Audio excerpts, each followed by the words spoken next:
Olá pessoal, sejam bem-vindos a mais um episódio do PMO Brasil, seu podcast sobre gestão, inovação e gerenciamento de projetos. Eu sou o Rafael, seu host, e hoje vamos conversar um pouquinho mais sobre o PMO Value Ring. Bem, antes de mais nada, vamos entender que o PMO Value Ring foi criado pela Global Alliance a partir de diversas experiências de escritórios de projetos e dos profissionais que lá atuam. O PMO Value Ring, ele é um software, é uma metodologia que possui um software baseado na participação de diversos líderes de PMOs bem-sucedidos. Ele é fundamentado por um amplo estudo com consolidação da experiência profissional em diversos países.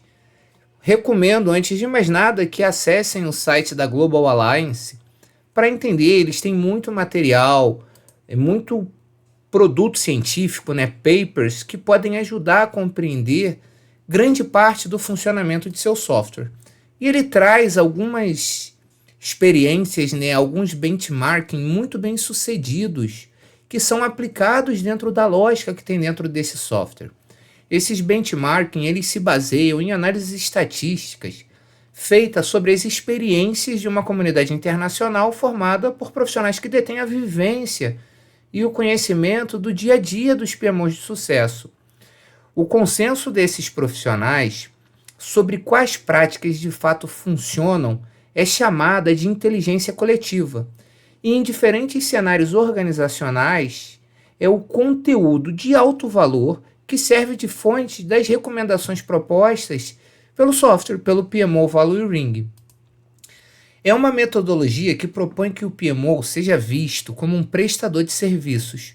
Como tal, ele vai possuir clientes, as suas partes interessadas, os stakeholders, cada qual com uma necessidade e expectativa específica. Atender às expectativas dos stakeholders é a melhor forma que se tem para gerar o valor percebido. Isso é, como a empresa vê o valor gerado pelo PMO. O PMO ele cumprirá os objetivos promovendo os serviços que são as funções da melhor forma possível. Uma das ideias e de filosofias o qual o seu host aqui compartilha com essa metodologia é a mentalidade de que nunca siga tipos pré-estabelecidos de PMO, porque esse é o caminho mais curto para o fracasso. O sucesso de qualquer PMO depende dele ser suficientemente flexível para se adaptar às necessidades das partes interessadas e, consequentemente, das empresas. Uma outra dica muito válida é que não tem que ter medo ou preguiça para reavaliar ou reinventar o PMO e a sua atuação, sempre que for necessário. Então, o PMO Value Ring, quando a gente começa a trabalhar a sua estratégia, ele divide as suas ações num ciclo de 8 etapas. É um processo contínuo que a gente vai avaliar de tempos em tempos, mas que define um grande 8 macro etapas para a gente entender um pouquinho quais são essas dimensões. A primeira etapa é alinhar os objetivos e expectativas de benefícios. Então a grande pergunta aqui é: quais são as funções mais indicadas para o seu PMO a partir das expectativas e necessidades das partes interessadas? E aí tem algumas discussões, algumas conversas muito válidas, como, por exemplo, o seu PMO está realmente gerando os benefícios esperados pelas partes interessadas? O PMO ele não deve desperdiçar recursos em funções que não geram benefícios ou resultados esperados. A falta do alinhamento faz com que o PMO não gere a percepção de valor e, a médio prazo, ele começa a perder apoio. Então, o que o PMO Value Ring propõe que se faça? Primeiro, identifique e colete as expectativas das partes interessadas. Estabeleça diferentes relevâncias para cada grupo de parte interessada. Isso é claro, tem partes interessadas que são mais relevantes e outras que são um pouco menos e que possuem expectativas diferentes. Utilize essa experiência, a inteligência coletiva da comunidade para entender melhor a forma de como atender essas expectativas. E isso, o software, ele agrega muito valor, porque ele já tem isso na sua base e ele vai trazendo como atender melhor essas expectativas a partir de um conjunto de funções.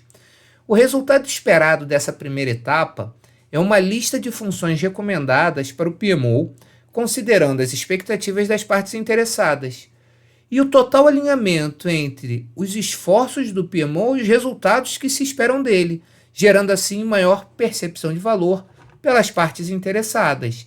Então, por exemplo, quando a gente está avaliando os potenciais benefícios de um PMO, a gente tem um conjunto de potenciais benefícios, como, por exemplo, maior disponibilidade de recursos com competências de gerenciamento de projeto, maior agilidade na tomada de decisão, menor exposição a riscos, melhor comunicação entre as áreas, melhor confiabilidade das informações apresentadas, maior compromisso com os resultados, entre diversas outros benefícios que a gente pode obter a partir dessa identificação.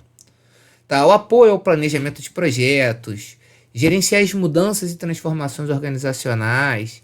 A gente tem uma série de funções que o PMO pode realizar associadas aos benefícios esperados. Realizar o benchmarking, realizar reuniões de lições aprendidas, participar do planejamento estratégico, promover metodologias de gerenciamento de projetos. Então repara que a primeira ideia aqui, né, quando a gente está falando do PMO Value Ring, é que existe um conjunto de partes interessadas com expectativas diferentes, necessidades diferentes. Isso a gente tem como os benefícios esperados do PMO.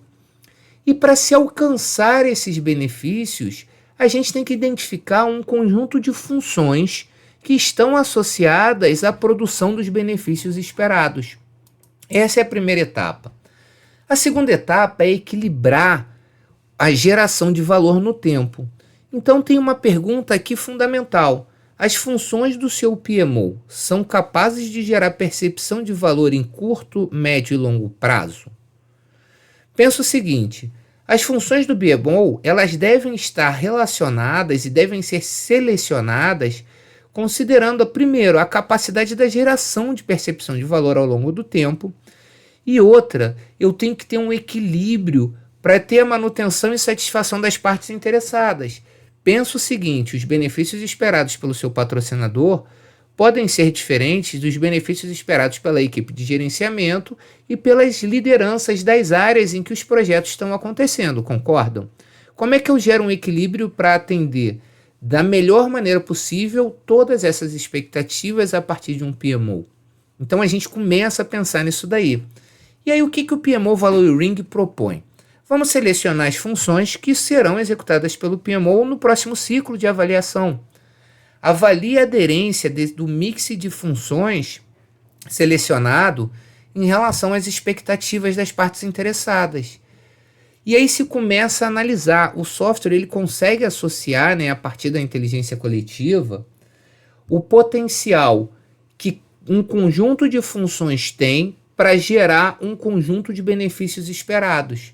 E a etapa, o grande resultado do passo 2 é que esse mix de funções do PMO esteja alinhado às expectativas de benefícios e à capacidade de gerar percepção de valor ao longo do tempo. Então a gente tem uma série de considerações. Por exemplo, cada função oferecida pelo PMO tem uma capacidade de gerar percepção de valor ao longo do tempo. Por exemplo, prover relatórios para um nível executivo. Ele é capaz de gerar percepção de valor a curto prazo, visto que os executivos até então não tinham acesso a essa informação, concordam? Um outro ponto é prover metodologias e ferramentas. Isso é capaz de estabelecer as bases necessárias para o amadurecimento da organização. Porém, a percepção de valor em relação a esse resultado, em geral, só vem a longo prazo, diferente do relatório, que teria uma percepção de valor a curto prazo. Então, a gente tem que ter um equilíbrio aí dentro, porque o foco excessivo em funções que geram percepção de valor no curto prazo faz com que o PMO perca apoio e patrocínio ao longo do tempo, pois as bases necessárias para a evolução da maturidade da organização elas não estão sendo efetivamente construídas. Um foco excessivo em funções que geram percepção de valor somente a longo prazo faz com que o PMO perca apoio e patrocínio antes de começar a gerar os resultados efetivos. Então a solução é equilibrar esse mix do PMO com funções capazes de gerar percepção de valor a curto prazo e a longo prazo. E aí o PMO Value Ring, ele traz alguns conceitos, né, para se definir, ele traz indicadores muito maduros, muito interessantes, como indicador de aderência às expectativas, indicador de aderência aos benefícios, como as funções se aderem a essas expectativas ou que funções podem promover os benefícios de acordo com as expectativas das partes interessadas. Então, é essencial e é recomendável que a gente utilize a ferramenta. Tá? A gente vai conseguir avaliar da melhor forma possível como eu consigo equilibrar esse mix. Tem sempre uma pergunta quando a gente está conversando sobre o PMO Value Ring, que fala assim, Rafael, mas é possível não usar a ferramenta? Vamos lá. É uma metodologia baseada em ferramenta. Essa ferramenta, ela não é um simples software, ela na verdade é uma ferramenta de entrada de dados, onde lá no seu algoritmo tem um aprendizado que é chamado de experiência coletiva, onde a gente tem grandes lições aprendidas, só que parametrizadas de forma algorítmica, que eu consiga entender e melhorar isso daí. Então, eu recomendo fortemente que usem o software. Rafael, a minha empresa é muito pequena, não vou usar o software. Antes de mais nada, vale a pena olhar, vale a pena participar do Global Alliance para vocês verem realmente se esse custo é elevado ou não. Porém, ela traz princípios, eu considero princípios filosóficos, né, dentro do PMO, que também podem ser muito úteis mesmo sem a utilização da ferramenta. Porém, recomendo novamente que se utilize a ferramenta. O terceiro passo, né, alinhando essas expectativas ao aumento da produtividade. A partir do momento que eu definir quais são as práticas que eu vou utilizar, quais funções eu vou exercer, a gente precisa desenhar os processos do meu PMO. Então a grande pergunta aqui é, os processos do PMO estão claramente definidos, com os passos, responsabilidades e entregas formalmente acordadas com as partes interessadas? Lembra o seguinte, cada função representa um processo do PMO. É fundamental descrever em detalhes como cada processo será gerado, pois essa é a forma mais eficaz de garantir que o PMO entregue o valor da forma acordada. E aí a ferramenta ela sugere o quê? Primeiro, estabeleça os processos para cada função selecionada do PMO. Defina as entradas, saídas e responsabilidades de cada processo. E aí, dentro do software da inteligência coletiva, utilize a experiência da comunidade mundial de profissionais em PMOs para entender como tornar os seus processos de PMO mais efetivos.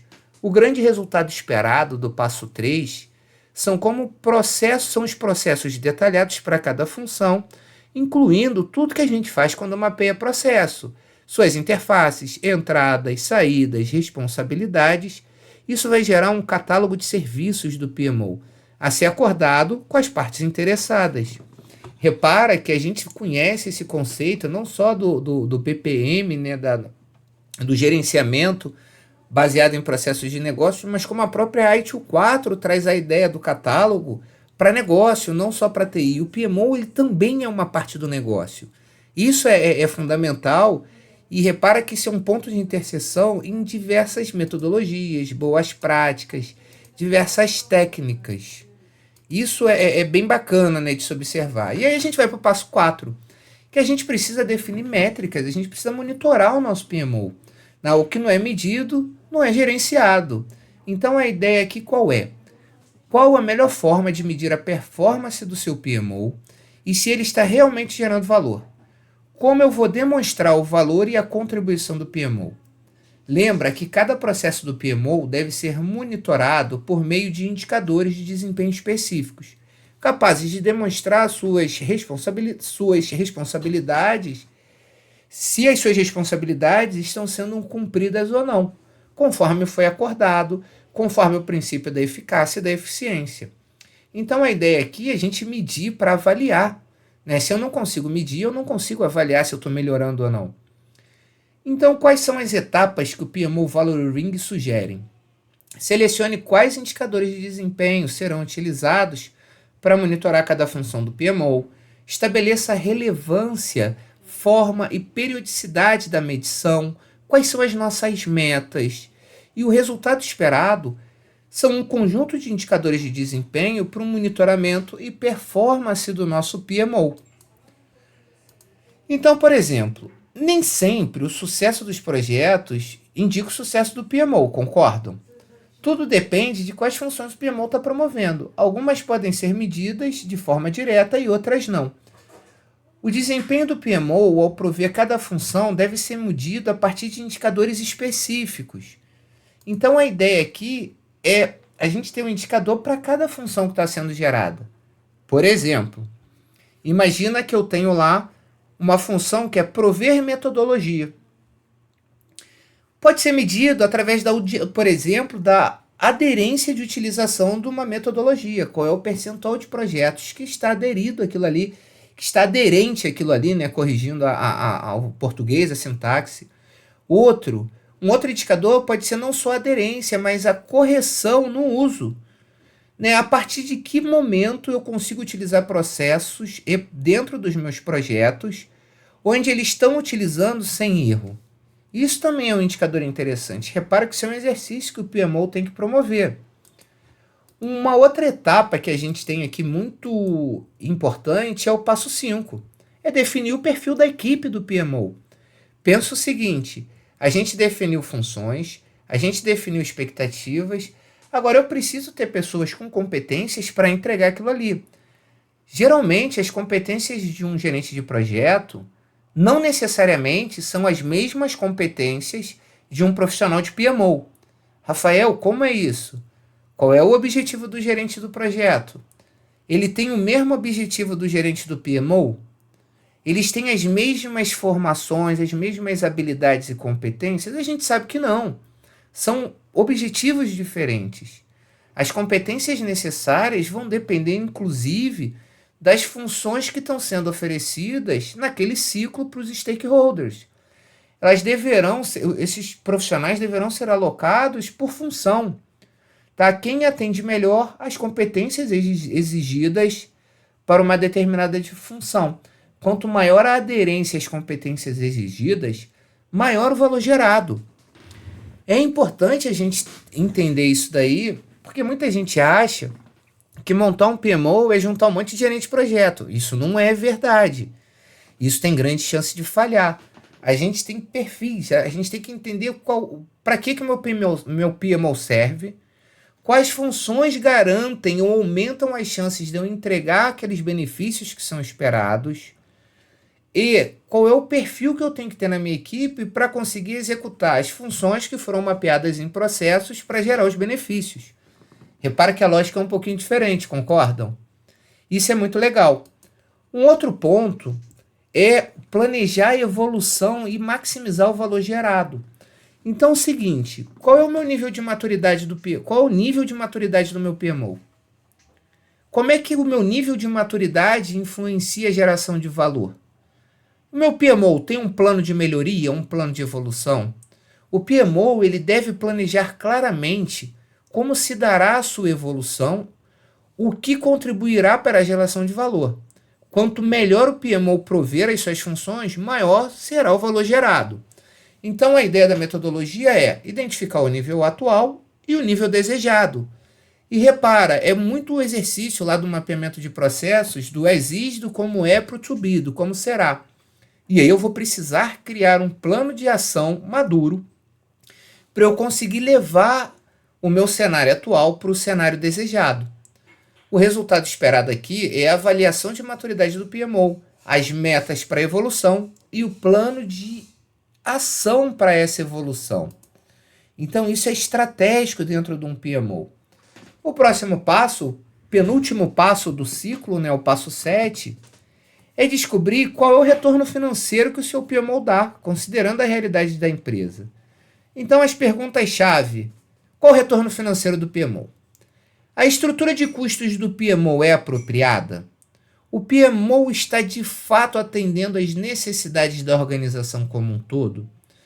Lembra o seguinte, o retorno financeiro, né, o ROI, o retorno sobre investimento de um PMO, é uma medida fundamental que deve ser calculada considerando as diferentes configurações de PMO, bem como os distintos cenários organizacionais que geram perdas sobre as quais o PMO irá atuar. O que a gente deve fazer é identificar os potenciais benefícios que um PMO pode trazer, benefícios financeiros, adaptar o cálculo de retorno aos problemas específicos da organização e avaliar as alternativas para maximizar o retorno financeiro do PMO.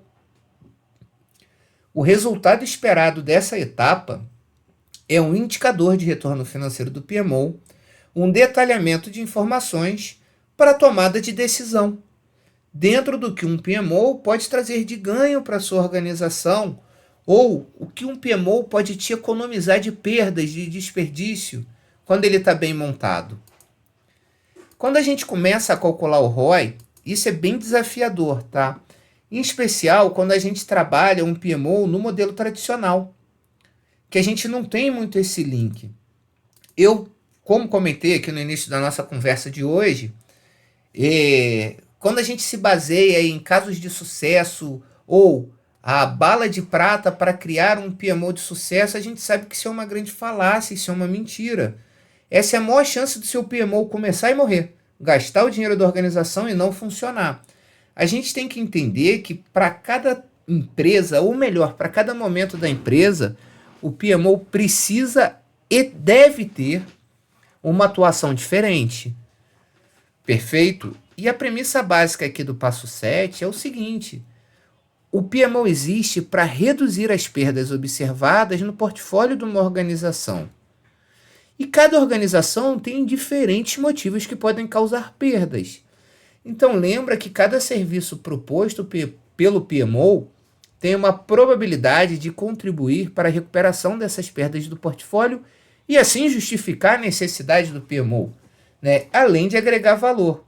O potencial de recuperação ele é diretamente influenciado pela maturidade de cada função que o PMO tem e pelo nível de competência de quem está exercendo aquela função dentro do PMO. E o nosso 8º passo, dentro do nosso ciclo, é o monitoramento e a demonstração da geração de valor. A pergunta aqui é a seguinte: quais indicadores de desempenho podem demonstrar se o PMO está cumprindo seu papel estratégico e gerando valor para a organização? Como monitorar tais indicadores e como manter o PMO alinhado às expectativas e às necessidades? O PMO ele deve estabelecer indicadores de desempenho estratégico que permitam que o valor gerado pela área seja monitorado e avaliado com uma periodicidade combinada. Um painel de controle para os PMOs deve considerar todos os aspectos estratégicos necessários para o seu sucesso. Dentro da metodologia do PMO Value Ring, vamos estabelecer os indicadores de desempenho para esse painel de controle, definir as metas e objetivos, gerar reportes com resultados e acompanhamento dos indicadores, além de sempre tomar as ações corretivas para garantir que o PMO esteja alinhado com as suas metas e seus objetivos. O grande resultado final do passo 8 é um painel de controle com indicadores de desempenho estratégicos para o PMO, o acompanhamento do desempenho do PMO e a geração de valor efetivo para a organização e para as suas partes interessadas. Lembrem o seguinte: essa é uma metodologia que pode trazer uma série de benefícios. Lembre do passo 8 do painel, eu posso ter lá no meu painel um indicador de maturidade, um indicador de aderência de competência do PMO, um indicador de desempenho para cada função, um indicador de aderência das expectativas das partes interessadas, o indicador de balanceamento de mix de funções, o acompanhamento do plano de desenvolvimento de competências, do plano de ação de evolução do PMO e sempre é muito recomendado o indicador do ROI do PMO, né? Qual é o retorno financeiro que o PMO está trazendo para a organização, está trazendo para a empresa, o que justifica o seu uso. Espero que vocês tenham gostado dessa conversa sobre o PMO Value Ring. Quem quiser saber mais sobre a metodologia, Recomendo que vocês acessem o site da Global Alliance, tá? É muito rico em material. Eles, inclusive, possuem certificação. Foi uma certificação recentemente adquirida pelo PMI, tá? Pelo Instituto de Gerenciamento de Projetos. Tem um conteúdo muito rico que certamente vai levar o atual gerente de projeto para ser um gestor de PMO, com várias dicas, vários insights, várias habilidades e competências compartilhadas por outros profissionais de PMO que estão ali na ferramenta. Obrigado por se juntar ao nosso grupo de gerentes inovadores e eu estou ansioso para compartilhar mais insights com vocês em nosso próximo episódio. Um forte abraço e sucesso!